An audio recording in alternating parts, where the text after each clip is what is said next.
Bonsoir, merci beaucoup. C'est vraiment un grand plaisir de se retrouver tous ensemble ce soir pour parler d'un sujet qui me tient à cœur, qui j'espère vous tient à cœur, que sont les forêts. Alors ce soir, Sylvain et Gaëtan vont nous apporter un point de vue différent, complémentaire, plus technique, plus quantitatif, basé sur un long travail précis qu'ils ont conduit.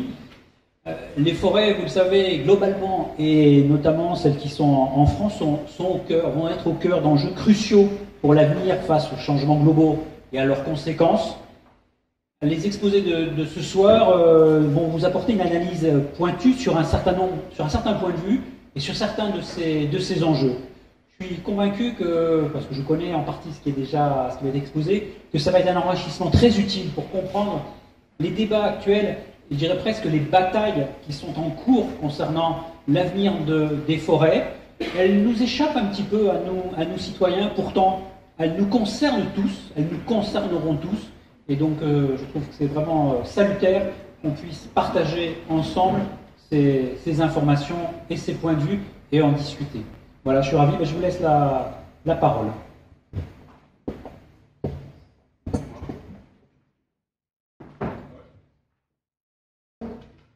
Bonjour, merci d'être venu. Je suis heureux de participer aux ateliers d'écologie politique, voilà, parce que je vois un peu de loin ce qui s'y passe. J'habite Limoux, entre Pyrénées et Montagne Noire, là où je travaille. Donc, je suis ingénieur forestier de formation. J'ai travaillé dans la recherche, c'est là qu'on s'est connus avec Marc, et qu'on est resté bien en lien. Et puis, je suis depuis une quinzaine d'années maintenant expert forestier, donc indépendant. Et je fais de la gestion forestière, des propriétés sur le sud Massif central et dans les Pyrénées, et de l'expertise, et en partie aussi un travail pour des ONG comme Canopée, et dont je vais vous présenter quelques résultats ici. Alors on va élargir un peu le prisme, on ne parlera pas que de climat, vous allez voir. Alors tout le monde sent, je pense qu'il y a une transition qui est en cours, mais quelle transition?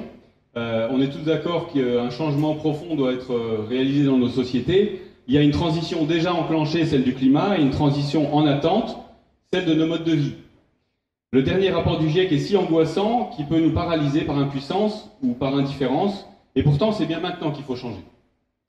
L'anthropologie nous apprend que le conflit actuel ne se situe pas entre nature et société, mais entre différentes façons d'habiter la Terre. Alors je voudrais questionner le lien entre ce mot transition et nos façons d'habiter la Terre par le prisme de la forêt et de ses usages. Plus précisément, et c'est l'objet du titre, la forêt survivra-t-elle à la transition? Comment nos forêts vivent-elles cette transition en cours? Et comment vivront-elles la place que nos sociétés leur donnent dans cette transition? Alors quand on parle de survie des forêts, la première chose à laquelle on pense depuis quelques années, les forestiers y pensent, je pense, depuis plus longtemps, mais la société civile s'en émeut depuis quelques années, c'est la question du climat et l'impact des aléas climatiques sur les forêts telles qu'on les a toujours connues. Aujourd'hui, quand on regarde les scénarios du GIEC, qui sont ici déclinés à l'échelle nationale pour la France, on reconnaît trois scénarios classiques qu'on connaît bien maintenant. Le premier, tout en haut en rouge, le scénario du laisser-faire, dans lequel il est probable qu'en 2100, on n'aura même pas une température stabilisée sur la planète. Donc on va vers une stabilisation possible à plus 7, plus 8 degrés, on ne sait pas trop où on va. C'est le scénario de l'absence complète de volonté politique et citoyenne pour diminuer nos émissions de gaz à effet de serre. Ensuite, le scénario intermédiaire, qui est de plus en plus probable malheureusement, c'est le scénario d'une limitation, on va dire, on garde des émissions mais on ne fait pas trop d'efforts, on ne monte pas mais on ne descend pas. Et puis le scénario tout en bas, c'est une politique volontariste de diminution des émissions qui permettra au climat, après une phase de latence, puisqu'on a déjà programmé l'évolution du climat, en fait, nos émissions passées ont déjà produit une augmentation d'1 degré à l'échelle de la planète par rapport à l'ère pré-industrielle, et on sait qu'on va encore gagner 1 degré, ça c'est absolument sûr. Voilà. Donc si on fait beaucoup d'efforts, on va rester à plus de 2 degrés. Alors si on zoome un peu sur cet horizon qui nous intéresse, le seul sur lequel on puisse faire des prévisions, parce qu'au-delà de 2100, c'est pas très réaliste, même 2100 c'est difficile, on voit ces trois scénarios, plus 8, plus 4, plus 2. Et c'est évidemment cette évolution qui va conditionner en partie l'évolution de nos forêts. Et c'est ça qui alerte beaucoup les forestiers, parce qu'ils voient déjà les impacts de cette évolution. Tu peux passer. Et donc, la question, c'est atténuer le changement. La forêt et les océans sont les seuls puits de carbone. C'est la seule manière de capter du carbone, du CO2, pour limiter les effets du changement climatique, ce qu'on appelle atténuer, c'est les écosystèmes que sont donc les forêts et les océans. Donc on va zoomer sur les forêts parce qu'il y a un effet rétroactif entre les émissions et ce que deviennent les forêts sur le climat. Si on prend le scénario le pire, donc que certains forestiers considèrent déjà comme acquis, alors c'est important parce que la vision qu'on a de l'avenir conditionne aussi la gestion qu'on a des forêts, eh bien voilà ce que ça produit. En haut, l'augmentation de la température sur le territoire métropolitain et en dessous, les vagues de chaleur. Alors pourquoi les vagues de chaleur? Parce que, en fait, il y a une augmentation moyenne de la température. On parlait au début de réchauffement climatique, maintenant on parle de changement ou de dérèglement, parce qu'il est probable, on en voit déjà les effets, que les extrêmes, hein, les vagues, les irrégularités, les vagues extrêmes que sont les canicules, les sécheresses, les déficits hydriques climatiques, comme on dit, ou éventuellement les tempêtes ou les feux, aient plus d'effets sur les écosystèmes que la température elle-même, l'augmentation de température. Et donc sur les écosystèmes, voilà un petit schéma, une rosace très intéressante du GIEC. On voit que les coraux sont déjà fortement atteints, déjà à plus 1 degré. Les côtes, avec des inondations côtières, la région arctique, la fonte de la banquise, et puis les écosystèmes terrestres, à partir de 2 degrés, eh bien on va avoir des impacts assez importants. Donc on commence déjà à avoir ces impacts. Voilà pourquoi on doit, en tant que forestier, et dans tous les plans de gestion que je fais, je l'intègre, imaginer un futur climatique qui soit optimiste, pessimiste ou intermédiaire. Chacun choisit le sien. Hein. Malheureusement, ça repose... je veux dire, on n'est pas devin, donc il faut bien en choisir un. Et on essaye d'imaginer ça. À l'échelle de l'Europe, voilà ce que ça donne. Une simulation qui date de 2012, mais aujourd'hui, je ne pense pas qu'on en ait de plus récente, ou en tout cas, celle-là n'a pas été fondamentalement bouleversée. C'est l'évolution des aires de distribution des types de forêts, si vous voulez, des espèces arborescentes majoritaires. En 2000, ce qu'on connaît jusqu'à 2000, il n'y avait pas trop de modifications jusqu'à 2000, et à l'horizon 2070-2100. Vous voyez que ça évolue fortement. Et en France, si on fait une carte de ce qu'on pourrait appeler des groupes phytoécologiques, eh bien voilà l'évolution. Vous voyez que la partie en rouge qui est le climat méditerranéen, hein, la végétation typique des climats méditerranéens, remonte jusqu'au centre de la France. Et certains disent que probablement on aura donc du chêne vert à Paris. Voilà. Ça, c'est ce qui nous attend. Sous réserve en tout cas d'une absence de volonté politique. Donc effectivement c'est alarmant et voilà ce que les forestiers, en tout cas certains voient sur le terrain et qu'on diffuse très très largement dans la presse, des forêts de chênes dépérissantes, des forêts d'épicéas dépérissantes, et là c'est ce qui a été le plus médiatisé. On voit le passage de 2016 à 2018 qui est impressionnant, c'est caractérisé ici par le nombre de générations d'un insecte maintenant très connu qui s'appelle Hypsipographus, donc la famille des coléoptères scolitidés. Et donc c'est cet insecte qui est responsable, alors responsable ça se discute, hein, mais en tout cas de la dernière étape de la mortalité des épicéas en pondant sous l'écorce de ces arbres et en mangeant le cambium, donc la partie la plus importante, la plus vivante de l'arbre. Et donc on passe de 1 ou 2 générations à 3 générations du fait de l'allongement de la période de végétation et de l'augmentation des températures. Ce que ne connaissait pas, en fait, tu vas un petit peu trop vite, tu peux remonter, ce que ne connaissait pas le nord-est de la France. Hein, on connaissait ça dans le sud, et quelque part les arbres y étaient un petit peu habitués, donc on ne voit pas de saut énorme de mortalité dans le sud. Par contre, depuis 2-3 ans, depuis 2018, on voit une augmentation forte des mortalités, avec parfois on a 30 hectares de plantations d'épicéas qui meurent. Hein. Alors il faut savoir que, tu peux passer, il y a un ajustement entre l'écosystème et cet insecte, évidemment, puisque plus les arbres, on a constaté que plus les plantations sont, ou en tout cas les arbres sont à basse altitude, dans des milieux qui ne leur conviennent pas, c'est-à-dire où il y a plus de déficit hydrique, où il y a plus de stress pour l'eau, et plus les insectes vont avoir une capacité à attaquer ou voire à tuer les arbres. Donc c'est ce qu'on figure comme ça. Vous avez en abscisse la vigueur des arbres et en ordonnée le niveau de population des scolites, c'est-à-dire l'inoculum. Hein, c'est un équilibre proie-prédateur qu'on va retrouver dans tous les systèmes vivants gérés, que ce soit en agriculture, en forêt ou même dans le corps humain. Vous avez un inoculum, vous êtes contacté par un virus, une bactérie, et puis vous avez un terrain qui fait que ce virus, cette bactérie, va ou non avoir un impact faible, fort ou nul chez vous. Et donc on retrouve la même chose chez les arbres, avec une ligne là, tu peux remonter, une ligne attaque réussie, attaque non réussie.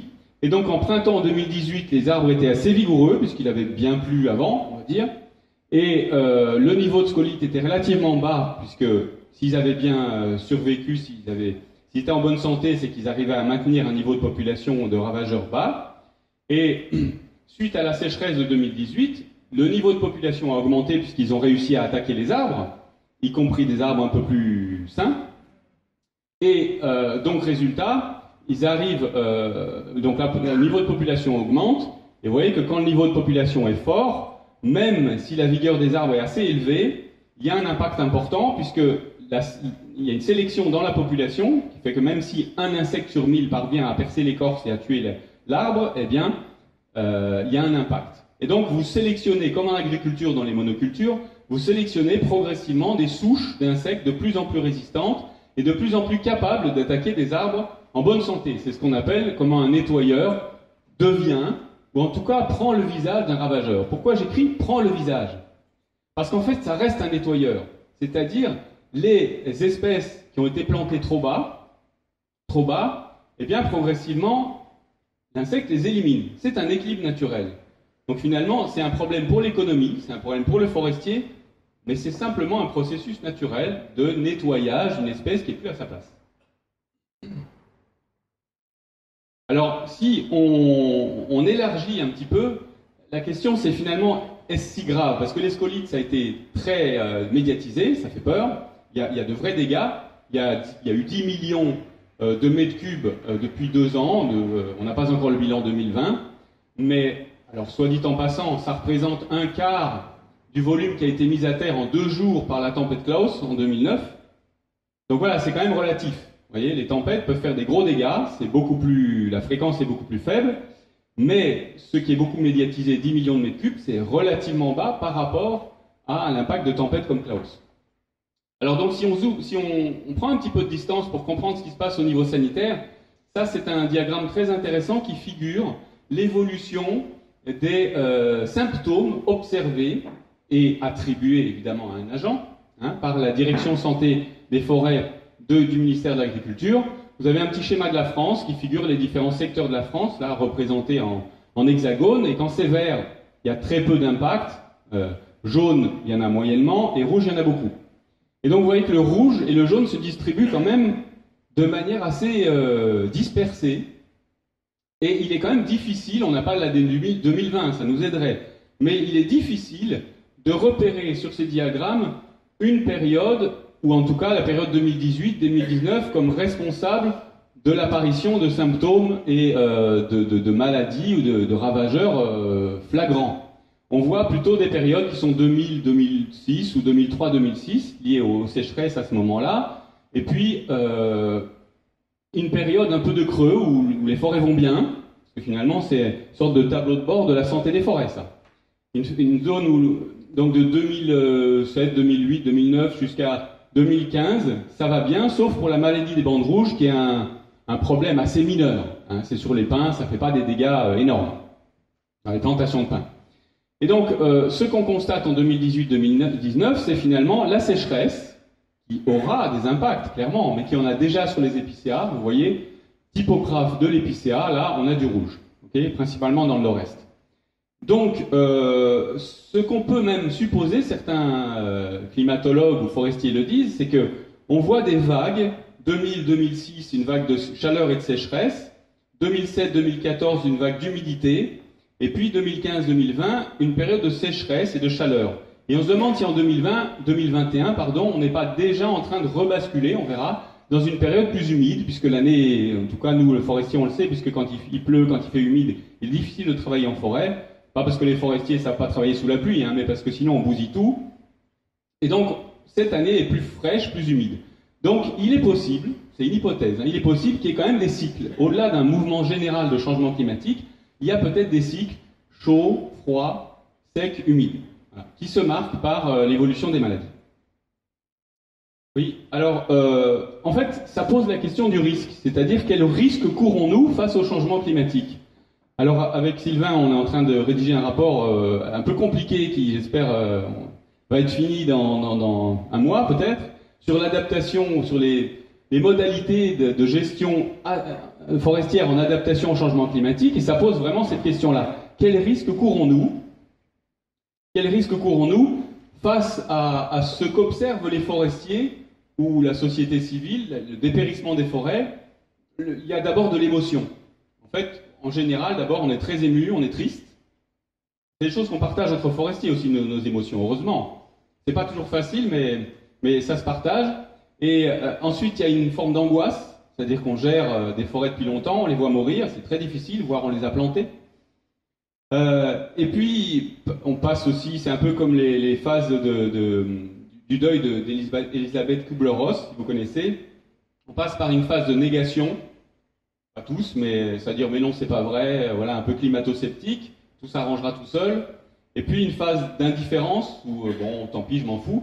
Et là, en ce moment, on est un peu globalement, et c'est dans cet esprit-là qu'on critiquera les politiques gouvernementales actuelles, c'est qu'on est dans une phase d'utopie du contrôle. C'est-à-dire qu'on s'imagine qu'on va pouvoir s'adapter au climat par le contrôle, par la création de variétés, de races, de provenance, de graines, de plants magiques, adaptés au changement climatique, par des techniques, en fait par la technologie. Voilà, comme dans beaucoup de domaines, on pense que la technologie va tout résoudre, et soit dit au passage, ça favorise le business, mais en tout cas, c'est l'utopie du présent, c'est le contrôle, et je m'amuse bien à le critiquer parce que je n'y crois pas.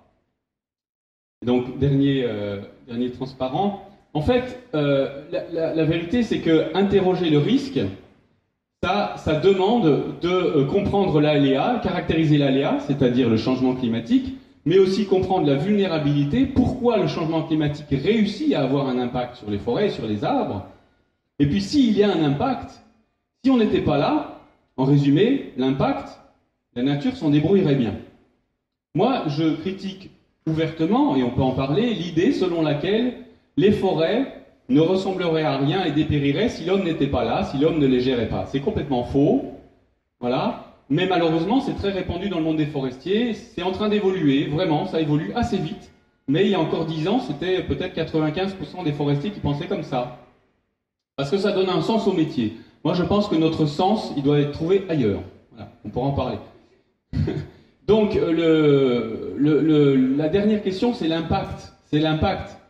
Et en fait, savoir si oui ou non ça aura un impact sur notre société, c'est là la vraie question du risque grave ou pas grave aux yeux de notre société.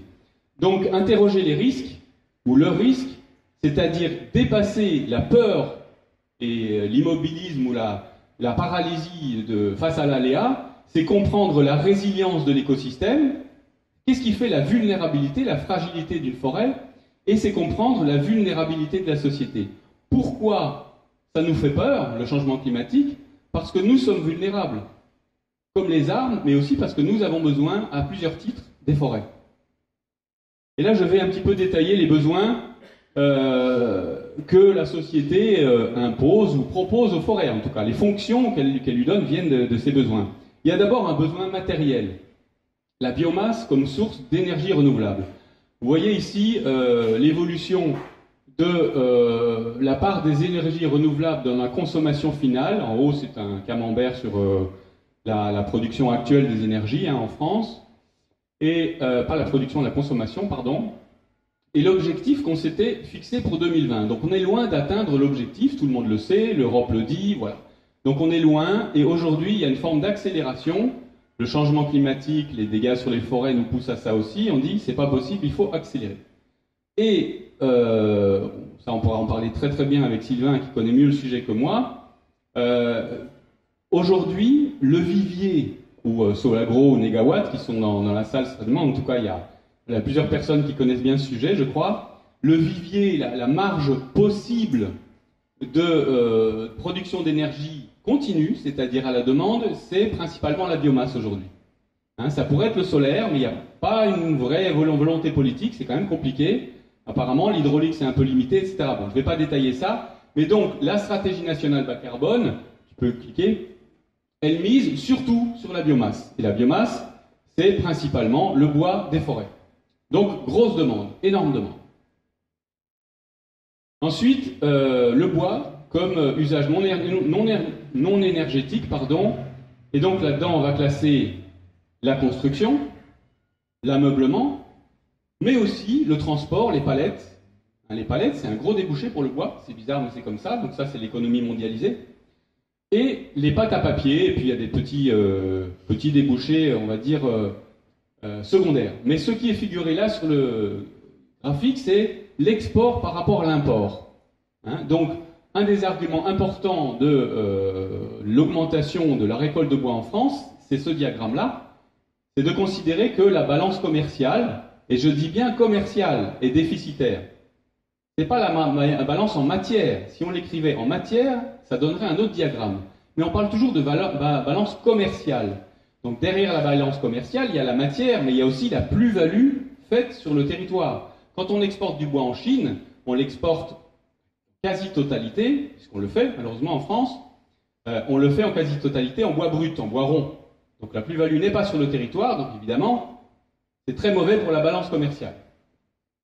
Donc on a de nouveau une prévision SNBC. Alors le plus 70%, c'est pas, j'ai pas ventilé entre énergie et bois d'œuvre, mais c'est une augmentation globale prévue par la stratégie nationale bas carbone à l'horizon 2050. Alors enfin, là on a parlé des besoins matériels, et vous savez comme moi qu'aujourd'hui on est en pleine augmentation de ce que j'appellerais des besoins spirituels face à la forêt. C'est-à-dire tous les besoins sociaux, psychosociaux, etc., de ressourcement, de liens au vivant, puisqu'on est dans une société qui est déracinée, hein, l'informatique ne nous a peut-être pas aidé à ça, à rester enraciné, une société urbaine, donc un gros besoin de reconnexion avec la forêt. Vous voyez des images ici, la forêt est à nous, le mot réensauvagement qui est de plus en plus utilisé. Voilà, il peut y avoir des conflits assez forts entre réensauvagement et usage agricole ou forestier de la terre, hein. C'est pas toujours facile, même sur des milieux sociaux qui pourraient bien s'entendre. Voilà, il y a quelque part une contradiction entre les besoins croissants matériels de la forêt et puis des besoins spirituels avec une relation ambiguë aux arbres. Alors les forestiers aiment bien dire que la société aime bien le bois, que les citoyens aiment bien le bois dans la maison et l'énergie verte, mais n'aiment pas les bûcherons. Voilà. C'est trivial, mais il y a du vrai. Il y a du vrai. Quelque part, c'est comme quand on mange de la viande. Eh bien, pour manger de la viande, il faut bien tuer un animal. Pour utiliser du bois, là sur lequel je suis, il faut bien tuer un arbre. Voilà. Moi, en marquant un arbre, je condamne à mort un arbre. Et pourtant, je me sens très bien, parce que c'est notre métier. Mais la question, c'est comment on le fait. Quels arbres on marque, quels arbres on coupe. Alors, j'en viens justement à ce triptyque-là, qui est très connu. La fonction économique de la forêt, la fonction sociale de la forêt et la fonction environnementale de la forêt.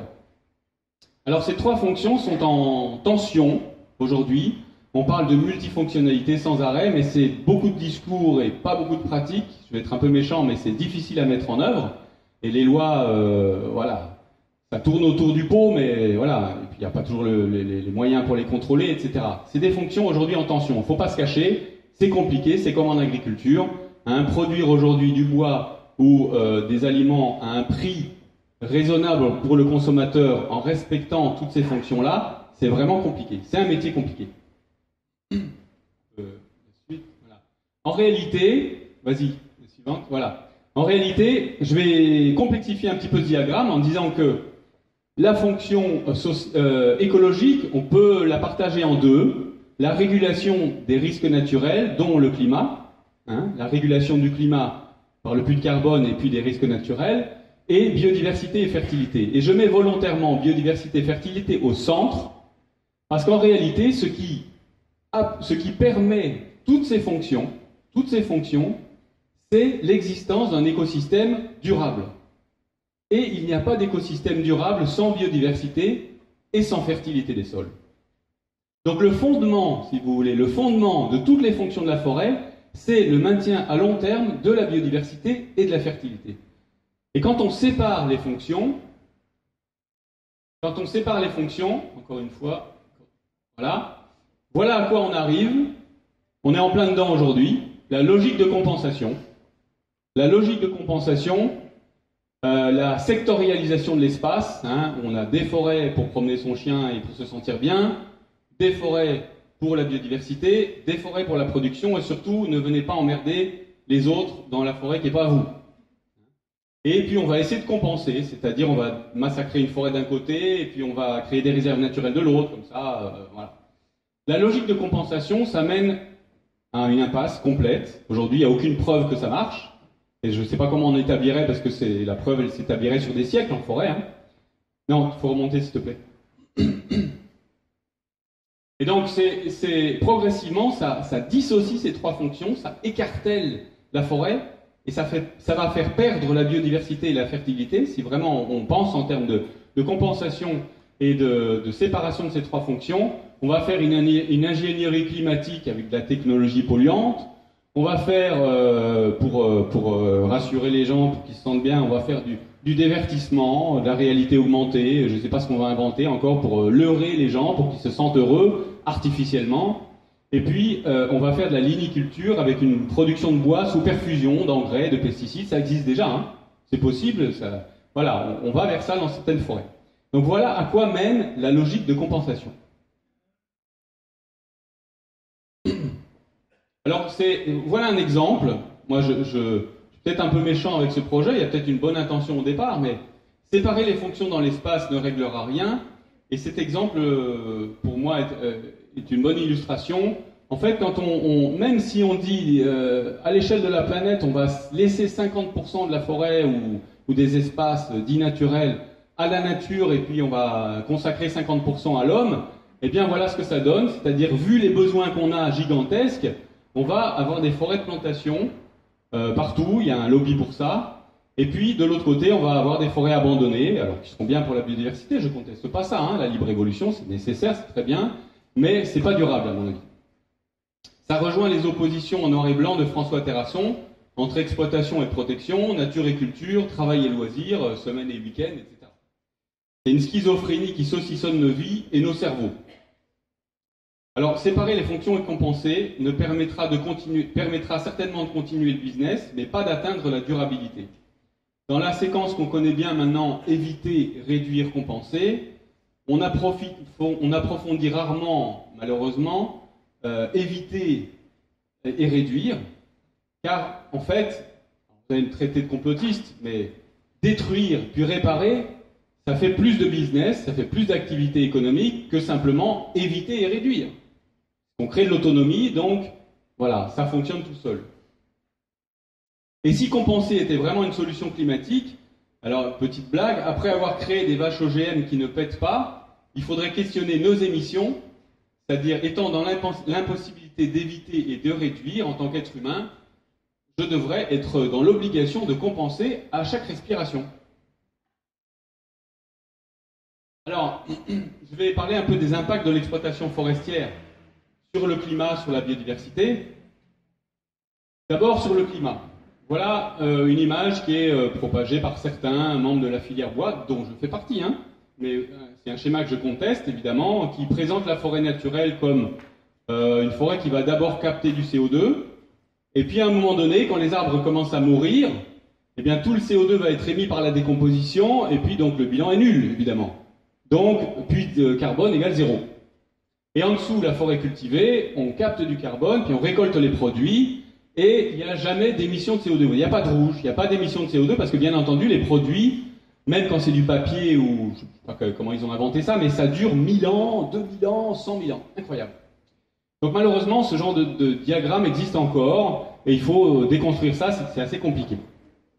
Et cette idée-là est encore présente dans la stratégie nationale bas carbone, puisqu'on utilise dans certaines équations des suppositions sur la neutralité carbone de l'exploitation forestière, voilà. Je vous invite à lire les publications de Le Turc, qui décortique ce truc-là dans plusieurs publications de rang A, des bonnes publications. et vous verrez que voilà, c'est tout à fait frauduleux quelque part, la neutralité carbone. Oui. Donc on a réalisé un rapport avec Sylvain pour commenter, compléter l'approche de l'INRA qui était intéressante mais dont les conclusions, l'interprétation ne nous plaisait pas en termes de gestion forestière. Vous avez ce rapport-là sur Internet, sur le site de Canopée. Oui. Oui, alors je ne vais pas détailler le cycle du carbone, c'est très compliqué, on va simplifier. Voilà, on a de la forêt qui stocke du carbone dans les arbres et dans le sol, pas oublier le sol. On a une filière bois qui stocke du carbone dans les produits bois, sortis de la forêt. Et puis, on a des émissions, évidemment, de CO2, que ce soit de la forêt, par la décomposition du bois, ou des produits quand je brûle ou que je recycle, enfin, quand je brûle mes produits, ou que je les laisse se décomposer. Voilà. Et puis, on a une toute petite chose qui s'appelle, mais qui est important, les émissions évitées, dont je parlerai après, par la substitution. C'est-à-dire le fait d'utiliser du bois par rapport à un autre matériau, une autre énergie plus polluante, va créer potentiellement des émissions évitées. On est obligé, pour comparer les scénarios de gestion forestière, d'intégrer ce potentiel-là. Comment? Bien sûr. Alors voilà ce que ça donne si je simule aucun prélèvement. Hein, j'arrête l'exploitation forestière, on a du mal, mais il faut l'imaginer. Si je maintiens la récolte de bois à 60 millions de mètres cubes par an et si j'augmente à 95 millions de mètres cubes par an, vous avez le stockage dans les sols, dans la biomasse morte et dans la biomasse vivante, et puis en rouge dans les produits. Et vous voyez que plus vous récoltez de bois, moins vous stockez de carbone dans la somme écosystème plus produit. Donc le gain en produits, de stockage dans les produits, ne compense pas les pertes par exploitation dans la forêt. Ça, c'est déjà un socle sur lequel tout le monde est d'accord aujourd'hui. Je ne pense pas que l'INRA va le contester parce qu'ils ont les mêmes résultats. Donc ça, c'est une base de discussion importante. Par contre, quand on rajoute au stockage en forêt la substitution, c'est-à-dire le gain par les émissions évitées grâce à l'usage du bois, là, on n'est pas d'accord. Parce qu'en fait, tout dépend de ces coefficients, et la littérature commence à sortir à ce sujet-là, ces coefficients qui disent, à chaque fois que j'utilise 1 mètre cube à la place du pétrole, ou de l'aluminium, ou du plastique, ou du béton, ou quoi que ce soit, j'ai un coefficient de tant de tonnes de CO2 par mètre cube, qui peut être de 0,1, de 0,5, de 2, de 3, de 5. Et ce coefficient dépend de tellement de paramètres, c'est énorme, qu'on aura bien du mal à se mettre d'accord. Et en plus, il y a un deuxième paramètre là-dedans, c'est le taux de remplacement réel. C'est-à-dire, vous ne pouvez pas considérer aujourd'hui que 100% du bois récolté va remplacer un autre matériau, une autre énergie. C'est impossible. Ça demanderait de fermer des filières béton, des filières pétrole. Enfin, c'est des grosses entreprises, des multinationales qui ne vont pas se laisser faire. Okay, qui vont peut-être se reconvertir, mais ça mettra très longtemps. Donc, le 100% substitution, c'est complètement utopique et malheureusement, c'est ce qui est retenu dans le rapport de l'INRA.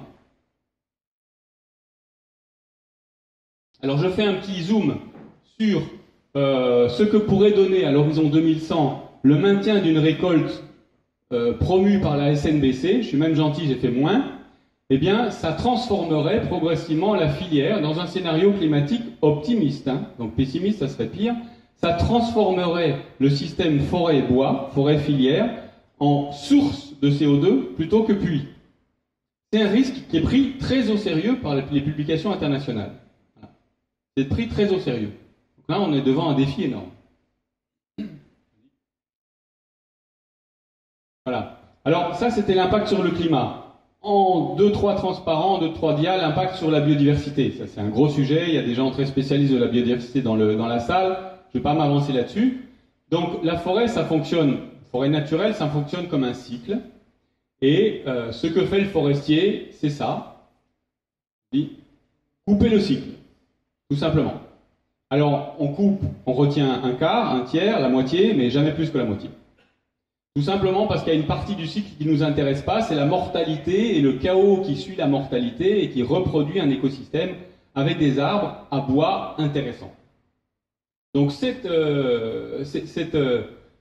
pratique a un impact très important sur la biodiversité, c'est qu'on va perdre toutes les espèces liées aux vieux arbres et aux bois morts, mais on va aussi perdre les espèces liées aux milieux ouverts en forêt, c'est-à-dire les clairières, les lisières, toute cette faune un petit peu intermédiaire, dont par exemple les fruitiers forestiers, les orthoptères, etc. On va les perdre. Et soit dit en passant, une partie de cette faune vient de la coévolution entre société et écosystème, puisqu'elle est arrivée en France grâce au défrichement. Hein, si on n'avait pas eu de défrichement, il n'y aurait pas une partie de cette faune-là de milieu ouvert ne serait pas là, puisque toute la France serait couverte de forêt. Voilà, je dis bien une partie. Donc on joue peut-être un rôle qui n'est pas le nôtre. Oui. Voilà, alors ce que fait la sylviculture pro-sylva, sur laquelle nous on s'appuie et que je pratique tant que je peux, qui consiste à ne pas découvrir le sol, c'est-à-dire c'est un peu la permaculture forestière, hein, association pro-sylva, vous aurez beaucoup de littérature sur leur site internet, qui consiste donc à essayer de garder une couverture continue en forêt, à faire des prélèvements mais sans coupe rase. Eh bien c'est de faire un cycle continu, hein, un cycle continu, mais ça reste un défi d'intégrer dans cette sylviculture les vieux arbres, le bois mort et les espèces de milieu ouvert et pionnières. Ça reste un gros défi parce que c'est pas forcément ce qui, à court terme, rapporte le plus dans une filière qui n'aime pas les gros bois, voilà, qui boude les gros bois parce qu'elle est très industrialisée. Ça, on pourrait en parler après. Voilà. Alors, donc on compare en fait ici perturbations naturelles et anthropiques. À droite, vous avez des perturbations anthropiques. La photo du haut, elle est très très classique. Vous allez en montagne noire, le système abatteuse-porteur, coupe rase, dans les résineux, c'est 95-98% des parcelles sont renouvelées comme ça. Hein. Voilà. Et donc, en fait, à long terme, ça pose une question importante, c'est quelle est l'élasticité de nos systèmes forestiers, des écosystèmes forestiers. On sait que dans une certaine mesure, les perturbations gardent l'écosystème dans un régime de croisière. Il est capable de s'adapter, voilà, et de garder son état. S'il y a une perturbation plus forte, qui peut être une perturbation naturelle, hein, une pullulation, un feu, une tempête, si elle n'est pas trop forte, enfin plus elle est forte, plus il va mettre de temps pour revenir à son état initial. Hein, c'est l'élastique. Mais à un moment donné, si les perturbations sont trop fortes en termes de fréquence, hein, si la fréquence est trop élevée, ou si les perturbations sont trop fortes, ou les deux, évidemment, eh bien l'élastique va casser. Et on va se trouver dans un milieu désertifié. Bon, dans des climats tempérés, ça va être rare, hein, mais dans des climats tropicaux, vous déboisez, ça va très vite. Vous avez un désert. Voilà. Ici, ce qui va se passer, dans le climat tempéré, c'est une trajectoire écologique divergente. Progressivement, l'écosystème va se dégrader, et puis, il sera très très très difficile de le faire revenir. C'est comme si vous voulez convertir une monoculture de maïs, hein, dans la Beauce, en une ferme de polyculture élevage. Voilà, il y aura 2 générations pour en faire quelque chose de durable, de beau. Voilà, donc en résumé, je vais un petit peu résumer ici la question de la transition écologique, qui est surtout impulsée par des motifs climatiques. Par un premier point, d'abord, c'est que vous l'avez compris, la hausse des récoltes, il manque un S, et l'intensification de la sylviculture, ce qu'on peut appeler sylviculture de remplacement, par rapport à une sylviculture d'accompagnement, n'est pas une solution climatique et menace clairement la durabilité des écosystèmes forestiers et donc la régulation du climat. Donc, les pistes de travail pour la transition, c'est d'abord que la neutralité carbone, pour autant qu'elle existe, ne peut être atteinte que par une réduction réelle, et pas la compensation, des émissions et, de fait, de nos besoins. Le deuxième point, c'est que préserver le puits forêt-bois, c'est maintenir le niveau de récolte ou éventuellement l'augmenter légèrement. Ça, c'est vraiment la négociation, ce qui est en cours. C'est pas nous qui allons décider, mais il y a des discussions en cours entre différentes ONG. C'est très intéressant pour savoir à quel niveau on va programmer la récolte, ou en tout cas la proposer au gouvernement à l'horizon 2030-2050. Substituer vraiment. Et il y a beaucoup plus d'intérêt à substituer dans la construction, puisque le stockage est durable, que dans l'énergie. c'est là que le bas blesse, c'est là que c'est compliqué, on a surtout besoin d'énergie. Améliorer le bilan carbone de la filière bois, il faut aussi qu'on regarde à notre porte, les forestiers, et je pense qu'on ne s'est pas amélioré avec la mécanisation, de plus en plus grosse, comme en agriculture. Donc le bilan de la filière bois, mécanisation et surtout transport, hein, il y a de moins en moins de scieries, donc on transporte les bois sur des distances de plus en plus longues, donc ça n'améliore pas le bilan carbone de la filière. Et pour finir, un point très très important qu'il ne faut pas oublier, c'est que si on réduit toute l'évaluation des politiques publiques à la métrique carbone, c'est un petit peu ce qui est en train de se passer, on oublie tout le reste. Parce que bien entendu, à l'horizon de 50 ans, si je rase un accru, donc un boisement spontané de bouleau, et que je mets de suite du Douglas, une variété très productive, hein, et 30 ans ou 40 ans après, j'ai plus de stock à l'hectare de carbone. J'ai fait une dette, mais je l'ai rattrapée. Donc on pourrait utiliser cet argument pour dire, voilà, j'ai stocké du carbone, youpi, je suis très fort, grâce à une production intensive de Douglas, qui est très appréciée d'ailleurs par les éco-constructeurs. Mais on aura bousillé la biodiversité au passage. Et donc on aura bousillé la durabilité.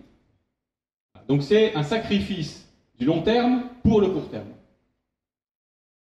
La transition énergétique verte cache un profond problème de durabilité, vous l'avez compris, et la compensation n'arrangera ni émissions, ni durabilité des ressources.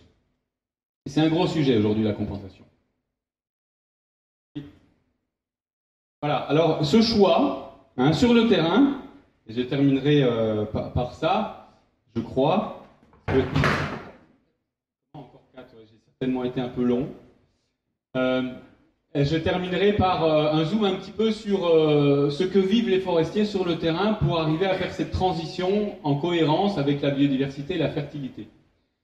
Ce choix entre une sylviculture de remplacement et une sylviculture d'accompagnement, c'est un choix difficile dans certaines forêts, des forêts qui ont été abîmées par l'histoire, ou des forêts qui ont été recréées après toute une histoire agricole, de défrichement. Et donc, les forestiers ne le feront pas seuls. Et là, je vais appeler, dans chaque conférence que je fais, j'appelle vraiment tout le monde à s'investir pour comprendre qu'on ne peut pas accuser aujourd'hui les forestiers, comme on a fait avec les agriculteurs, pour un problème qui est le résultat de l'histoire et d'une responsabilité collective.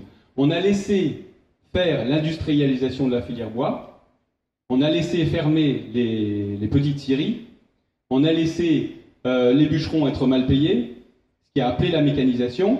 Voilà, tout ça, c'est un vide qui appelle les appétits industriels et financiers. Tout simplement, le vide de vision politique et citoyenne de la production de bois et de la filière, hein, puisqu'on a été complètement séparés des milieux ruraux, ce vide-là a appelé les appétits industriels qui maintenant ont toute la place.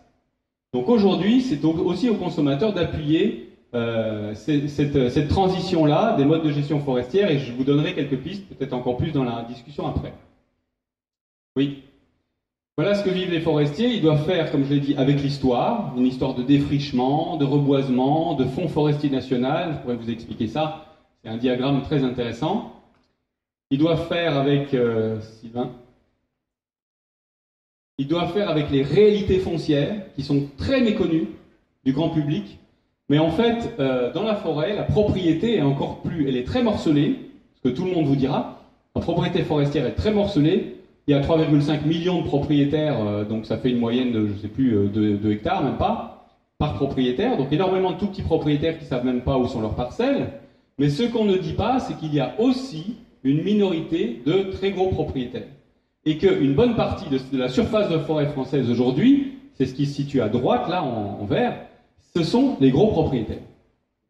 Le résultat de ça, c'est que vous avez un syndicat unique qui s'appelle Fransilva, il n'y en a qu'un en forêt. C'est pas comme en agriculture, vous avez la FNSEA, mais vous en avez d'autres. Vous en avez qu'un en forêt qui représente majoritairement les gros propriétaires. Alors, dans chaque département, vous avez des syndicats départementaux auxquels mes propriétaires adhèrent. Moi, je ne suis pas en conflit avec eux. Mais simplement, au niveau national, ils portent la voix des gros propriétaires et ils sont très proches des industriels aussi. C'est une poignée d'individus qui dirigent la politique forestière en France. Ça repose sur quelques individus. Ils doivent faire aussi avec des réalités économiques, dont celle-là, voilà un exemple, dont celle-là, c'est-à-dire que le secteur de la scierie qui continue, c'est un article des Échos, à se structurer. Alors moi j'appelle ça une déstructuration plutôt qu'une structuration.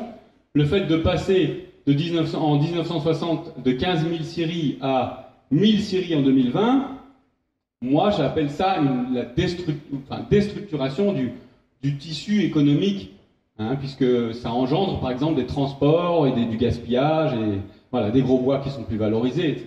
Donc j'ai du mal à comprendre l'analyse de l'économie actuelle de la filière quand elle parle comme ça. Voilà, et donc je vais terminer comme ça, avec cet appel à participer au débat citoyen sur la gestion de la forêt française pour qu'elle respecte complètement les enjeux climatiques, mais de biodiversité et de fertilité. Et par cette phrase-là, qui serait une sorte de paraphrase de Gandhi, une sylviculture écologique fournira assez de bois pour nos besoins, mais pas pour notre avidité. Merci.